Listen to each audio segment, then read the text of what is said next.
వీరమల్లు ఈ సినిమాని బ్యాన్ చేయాలని చెప్పేసి తెలంగాణలో ఉన్నటువంటి కొంతమంది బీసీ నాయకులు బీసీ సంఘాలందరూ కూడా కోరుతూ ఉన్నారు. సో మరి నిన్న వాళ్ళు ప్రెస్ క్లబ్ హైదరాబాద్లోని ప్రెస్ క్లబ్ని సంప్రదించి అక్కడ కూడా వాళ్ళు ప్రెస్ మీట్లు పెట్టి మాట్లాడారు. ఈ యొక్క నోట్ని కూడా మనం చూడొచ్చు. హైదరాబాద్ సోమాజిగూడ ప్రెస్ క్లబ్లో జరిగిన బహుజన సంఘాల సమావేశంలో బీసీ నాయకుడు డాక్టర్ వై శివ ముదిరాజ్ మాట్లాడుతూ హరిహర వీరమల్లు సినిమా మన చరిత్ర అంటే మన పండుగల సాయన్న యొక్క చరిత్రని వక్రీకరిస్తూ వాళ్ళు అంటే తారుమారు చేస్తూ కల్పిత గాథలు ప్రచారం చేస్తున్నారు.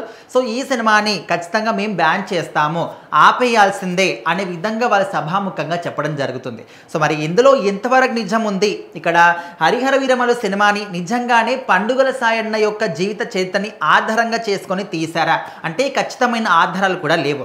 మరి ఒకవేళ నిజంగానే వీళ్ళు ఆ ఒక కథని పండుగల సాయన్న యొక్క జీవిత కథని ఆధారంగా చేసుకొని చేశారు అని మీరు అనుకుంటే మరి ఈ సినిమాకి సంబంధించి 5 ఏళ్ల నుంచి కూడా వర్క్స్ జరుగుతూ ఉన్నాయి. ఫస్ట్ లుక్స్ వచ్చాయి, పాటలు వచ్చాయి, వాళ్ళ పోస్టర్లు వచ్చాయి. ఇవన్నీ కూడా వచ్చినప్పుడు మరి ఏం చేశారు? ఇవన్నీ వచ్చినప్పుడు కూడా మీ యొక్క ఒక గెటప్ కావచ్చు, ఒక విధానం కావచ్చు, మరి పండుగల సాయన లెక్కనే కనిపిస్తుందని చెప్పేసి అప్పుడు ఎందుకు బయటికి రాలేదు?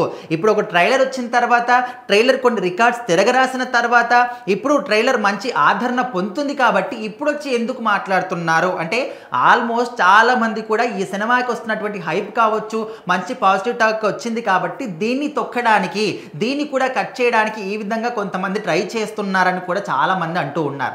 ఏదేమైనప్పటికీ హరిహర వీరమల్లు సినిమా ఆగిపోతుందా, బ్యాన్ చేస్తారా, వీళ్ళ వల్ల అవుతుందా అంటే ఆల్మోస్ట్ నో అని చెప్పుకోవచ్చు. ఇప్పటి వరకు మనం చూసాం రీసెంట్గా పుష్ప 2 సినిమా అనేది మన వరల్డ్లోనే ఎంత మంచి ఆదరణ పొందింది, ఎంత మంచి రికార్డ్స్ని తిరగరాసిందో కూడా మనం చూసాం.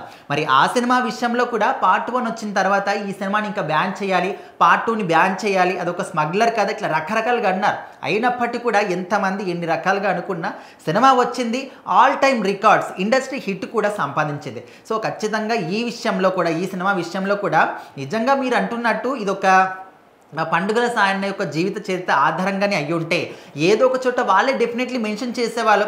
అండ్ మీకు ఎక్కడ అనిపించింది ఏ విషయంలో ఇది పండుగల సాయన్న యొక్క జీవిత కథ ఆధారంగా తీసారనిపించింది? సో ఆ ప్రూఫ్స్ కూడా చెప్పండి అనే విధంగా కూడా అంటున్నారు. ఒకవేళ మీరు చెప్పిందే నిజమై ఉంటే మూవీ టీం వాళ్ళు డెఫినెట్లీ బయటకు వచ్చి వాళ్ళు కూడా సారీ చెప్తారు. ఒకవేళ నిజమై ఉంటే ఆ సినిమాల్లో కూడా ఆయన పేరు ఎక్కడో ఒక చోట ఖచ్చితంగా మెన్షన్ చేస్తారు, టైటిల్స్లో కానీ లేకపోతే లాస్ట్లో కానీ ఈయన జీవిత కథ ఆధారంగా చేసుకొని తీసామని వాళ్ళు కూడా చెప్తారు, అందులో నో ప్రాబ్లం.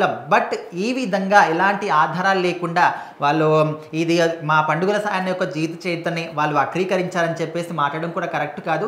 ఎవరేం మాట్లాడినా కూడా డెఫినెట్లీ మీకు ఏదైనా ఉంటే టీం వాళ్ళతో సంప్రదించండి.